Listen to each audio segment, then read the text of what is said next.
Definition है हमारे पास motion की। मोशन का एक्चुअली मीनिंग होता है मूवमेंट या फिर हरकत करना, ठीक है।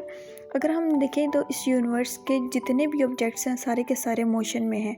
अगर हम एग्जांपल लें अपनी अर्थ की, जो कि हमारा प्लेनेट है, तो वो भी हमारी अर्थ क्या कर रही है, सूरज के गिर्द घूम रही है।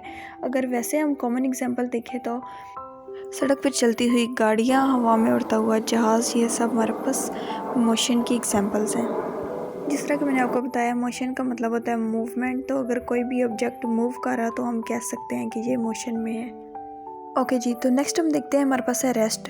रेस्ट जब भी कोई ऑब्जेक्ट एक जगह पर ठहरा हुआ हो या फिर रोका हुआ तो हम कहेंगे ये रेस्ट में है। रेस्ट और मोशन का कॉन्सेप्ट तब हमें समझ में आता है जब हम इनको आपस में कंपेयर करते हैं। ओके, तो फ्रेम ऑफ रेफरेंस जो होता है ना, वो डिसाइड करता है कि हम रेस्ट में है या मोशन में है। फ्रेम ऑफ रेफरेंस क्या होता है? मिसाल के तौर पे आप किसी सड़क के फुटपाथ के ऊपर खड़े हो, इस चीज़ को ऑब्जर्व कर रहे हैं कि गाड़ियाँ गुजर रही हैं, तो गाड़ियाँ किस चीज़ में होंगी, मोशन में होंगी, और उसमें बैठे हुए लोग भी मोशन में होंगे आपके लिहाज से, ये, और आप उस वक्त रेस्ट में होंगे।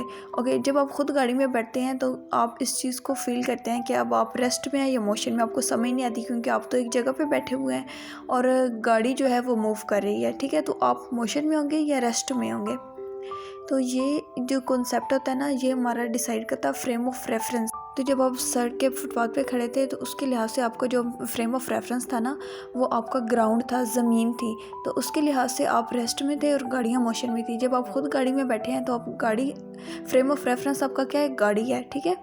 तो गाड़ी के लिहाज से आप रेस्ट में हैं, और वैसे अगर कोई आपको बाहर से ऑब्जर्व कर रहा है तो उसके लिहाज से आप मोशन में है, ठीक है। तो हमारे ये रेस्ट और मोशन का जो कॉन्सेप्ट होता है ना, ये हमारा फ्रेम ऑफ रेफरेंस डिसाइड करता है कि हम रेस्ट में हैं या मोशन में है। ओके जी, तो अब हम बुक की डेफिनेशन देख लेते हैं। If a body continuously changes its position with respect to its surrounding, कि अगर एक बॉडी अपने सराउंडिंग के लिहाज से अपनी मुसलसल पोजीशन तब्दील कर रही हो, it is said to be in motion, तो उसको हम मोशन में कहेंगे। तो आगे हम रेस्ट की डेफिनेशन देख लेते हैं। If a body does not change its position with respect to its surroundings, it is said to be at rest.